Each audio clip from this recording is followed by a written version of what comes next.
நமச்சிவாய வாழ்க. நாதந்தாள் வாழ்க. இமைப்பொழுதும் என் நெஞ்சில் நீங்காதான் தாழ்வாழ்க. வாழ்க வளமுடன். அனைவருக்கும் இனிய வணக்கங்கள். நாம் இந்த பதிவில் வக்ர நிவர்த்தி அடையும் குரு பகவான் உங்கள் ராசிக்கு என்னென்ன பலன்களை தரப்போகிறார், அதற்கான பரிகாரம் என்ன என்பதனை பற்றி விரிவாக காண்போம்.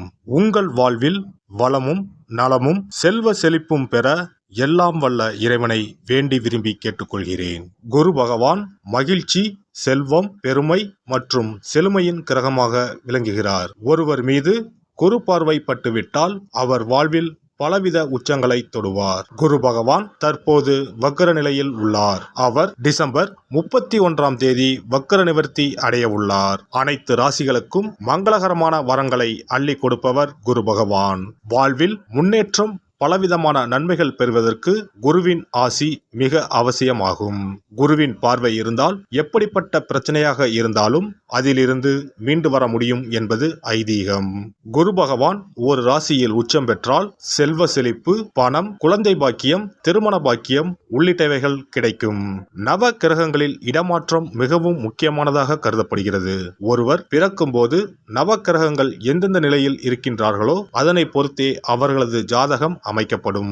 அந்த வகையில் தற்போது மேசராசியில் பயணம் செய்து வரும் குரு பகவான் வரும் டிசம்பர் 31ஆம் தேதி வக்ர நிவர்த்தி அடைகிறார். இதன் காரணமாக வரும் 2024ஆம் ஆண்டு 12 ராசிகளுக்கும் குரு பகவானின் தாக்கம் ஏற்படுகிறது.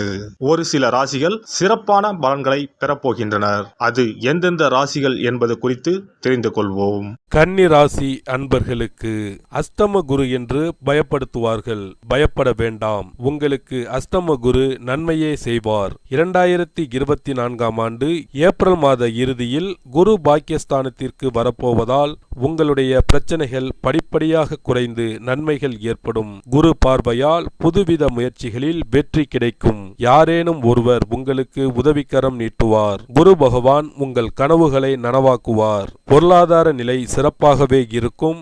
நம்பிக்கையுடன் இருங்கள். இதனால் வரை சாதகம் இல்லாத கிரக நிலைகள் காரணமாக பல சங்கடங்கள், பிரச்சனைகள் வந்து போனது. அந்த நிலை மாறும். படிப்படியான முன்னேற்றமான பலன்கள் ஏற்படும். குரு பார்வை காரணமாக மகன் அல்லது மகள் திருமணத்தை சொந்த பந்தங்கள் வியக்கும் வண்ணம் செய்து முடிப்பீர்கள். விலகிச் சென்ற சொந்தங்கள் நெருங்கி வந்து உறவாடுவார்கள்.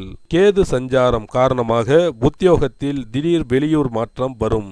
இதன் காரணமாக குடும்பத்தை பிரிந்து இருக்க வேண்டிய கட்டாயம் ஏற்படும். கர்ப்பமாக இருப்பவர்கள் உரிய கவனத்துடன் இருப்பது அவசியம். உரிய மருத்துவ ஆலோசனை பெறுவதும் நலம் தரும். ராகுவின் பலம் காரணமாக உங்கள் செல்வாக்கு, சொல்வாக்கு உயரும். உங்களை உதாசீனப்படுத்தியவர்கள் உங்கள் தயவு நாடி வந்து சேர்வார்கள். மாணவர்கள் மேற்படிப்புக்காக வெளிநாடு செல்லும் யோகம் உள்ளது. மனதிற்கு மகிழ்ச்சியான செய்திகளும் வெளிவட்டாரங்களில் செல்வாக்கும் மதிப்பும் அதிகரிக்கும். மனதில் நீண்ட நாட்களாக நினைத்திருந்த சில காரியங்கள் கைகூடி வரும். புதிய வீடு மற்றும் மனை வாங்குவது தொடர்பான முயற்சிகள் சாதகமான பலன்களை ஏற்படுத்தும். கணவன் மனைவிக்கு இடையே சிறு சிறு கருத்து வேறுபாடுகள் ஏற்பட்டு நீங்கும். பெரியோர்களின் ஆலோசனைகள் புதிய நம்பிக்கையை உருவாக்கும். தாய் வழி உறவினர்களின் ஒத்துழைப்பு மேம்படும். எதிர்பாராத சில பயணங்களின் மூலம் புதிய அனுபவங்கள் கிடைக்கும். கலை சார்ந்த துறைகளில் இருப்பவர்களுக்கு மதிப்பு அதிகரிக்கும். புதிய வேலை நிமித்தமான முயற்சிகளில் மகிழ்ச்சியான செய்திகள் கிடைக்கப் பெறுவீர்கள். பொருளாதாரம் தொடர்பான முயற்சிகளில் இருந்து வந்த ஏற்ற இறக்கங்கள் குறையும். சேமிப்பை மேம்படுத்துவதற்கான வாய்ப்புகள் உருவாகும். வர்த்தகம் தொடர்பான துறைகளில் சிந்தித்து செயல்பட்டால் லாபகரமான வாய்ப்புகளை உருவாக்க முடியும். உடல் ஆரோக்கியத்தில் முன்னேற்றம் ஏற்படும். மகிழ்ச்சியான தருணங்களின் மூலம் சாதகமான சூழ்நிலைகளும் ஆரோக்கியத்தை மேம்படுத்துவதற்கான வாய்ப்புகளும் உருவாகும். சிறுதூர பயணங்களின் மூலம் எதிர்பார்ப்புகள் நிறைவேறும். ஆன்மீகம் தொடர்பான பணிகளில் ஈடுபாடுகள் அதிகரிக்கும். உங்களுடைய எண்ணங்களை நிறைவேற்றிக் கொள்வதற்கான வாய்ப்புகள் அமையும். சிறு மற்றும் குறுந்தொழில் தொடர்பான முயற்சிகளில் எதிர்பார்ப்புகள் நிறைவேறும். பாக பிரிவினையில் இருந்து வந்த இழுபறியான சூழ்நிலைகள் மறையும். சகோதர உறவுகளிடத்தில் இருந்து வந்த கருத்து வேறுபாடுகள் நீங்கி ஒற்றுமை அதிகரிக்கும். மாணவர்களுக்கு விளையாட்டு தொடர்பான விஷயங்களில் ஆர்வம் அதிகரிக்கும். உடல் ஆரோக்கியம் தொடர்பான விஷயங்களில் கவனம் வேண்டும். தகவல் தொடர்புத்துறை சார்ந்த கல்வி கல்வியில் மேன்மை ஏற்படும். அரசு தொடர்பான உதவிகள் சிலருக்கு சாதகமாக அமையும். உத்தியோகஸ்தர்களுக்கு எதிர்பாலின மக்களின் மூலம் அனுகூலமான பலன்கள் உண்டாகும். விலை உயர்ந்த பொருட்களை வாங்கி மகிழ்வீர்கள். உத்தியோக பணிகளில் திறமைக்கு உண்டான மதிப்பு கிடைக்கும். வியாபார பணிகளில் இருந்து வந்த சோர்வு நீங்கி புத்துணர்ச்சி உண்டாகும். அனுபவமிக்க வேலையாட்களின் ஆலோசனைகள் மற்றும் ஒத்துழைப்புகள் மேம்படும். மனை விற்பது, வாங்குவது மற்றும் உணவு சார்ந்த வியாபாரங்களில் லாபம் உண்டாகும். கூட்டாளிகளிடம் சூழ்நிலைக்கேற்ப அனுசரித்து நடந்து கொள்வதன் மூலம் அனுகூலமான பலன்கள் ஏற்படும். ஒப்பந்தம் தொடர்பான விஷயங்களில்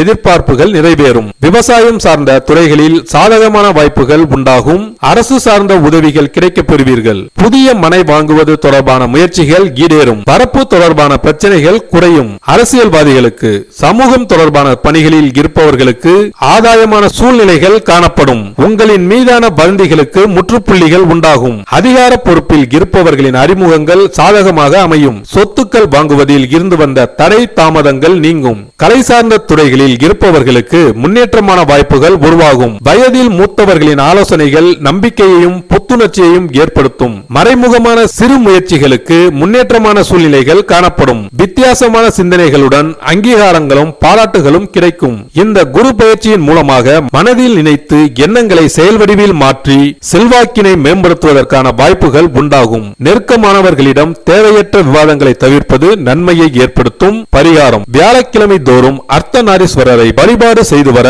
தம்பதியர்களுக்குள் ஒற்றுமை அதிகரிக்கும்.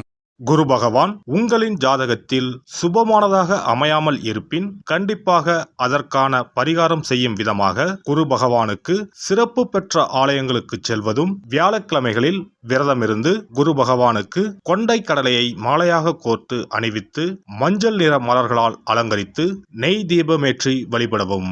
தானம் போன்றவற்றை காலை பொழுதிலும், மந்திர ஜபங்களை மாலை பொழுதிலும் செய்யவும். அருகில் இருக்கும் ஆலயங்களில் நவகிரகத்தில் இருக்கும் குரு பகவானுக்கு மஞ்சள் நிற வஸ்திரத்தை சாற்றி சிறப்பாக வணங்கி வாருங்கள்.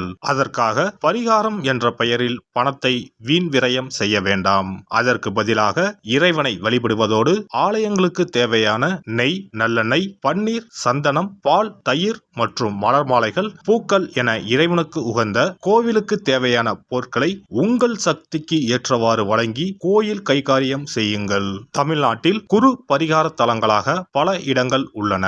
இவற்றில் கும்பகோணம் அருகே உள்ள ஆலங்குடி குருஸ்தலமாகும். தஞ்சாவூர் மாவட்டம் திட்டை, மதுரை மாவட்டம் சோழவந்தான் அருகில் உள்ள குருவித்துறை, சிவகங்கை மாவட்டம் காரைக்குடி அருகில் உள்ள பட்டமங்கலம் உள்ளிட்ட ஆலயங்களில் பரிகார பூஜைகள் செய்து வழிபடலாம். நவ திருப்பதிகளில் ஒன்றான ஆழ்வார் திருநகரி குருஸ்தலமாகும். அங்கும் வழிபாடு செய்யலாம். திருச்செந்தூரில் முருகப்பெருமான் குரு வடிவாகவே அருள் புரிகிறார். சூரசம்ஹாரம் செய்த பின்பு முருகப்பெருமான் அந்த தோஷத்தை போக்குவதற்காக திருச்செந்தூரில் சிவபெருமானை பூஜித்தார். குருவருள் பெற திருச்செந்தூருக்கு செல்லுங்கள். இவை தவிர சிவன் கோவில்களில் தட்சிணாமூர்த்திக்கு வியாழக்கிழமை தினத்தன்று சிறப்பு வழிபாடுகள் செய்வதன் மூலமும் குருவின் அருளை பெறலாம். குரு பகவானுக்கு இனிப்பு என்றால் மிகவும் பிடிக்கும்.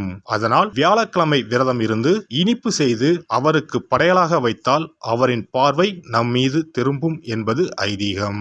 எல்லாம் வல்ல இறையருளால் நீங்களும் உங்கள் அன்பு குடும்பமும் உடல் நலம், நீலாயுள், நிறை செல்வம், உயர் புகழ், மெய்ஞானம் ஓங்கி வாழ்க வளமுடன். இந்த வீடியோ உங்களுக்கு பிடிச்சிருந்தா லைக் பண்ணுங்க, ஷேர் பண்ணுங்க அண்ட் சப்ஸ்கிரைப் பண்ணுங்க. பக்கத்துல இருக்க பெல் ஐகானை கிளிக் பண்ணுங்க. நன்றி, வணக்கம், வாழ்க வளமுடன்.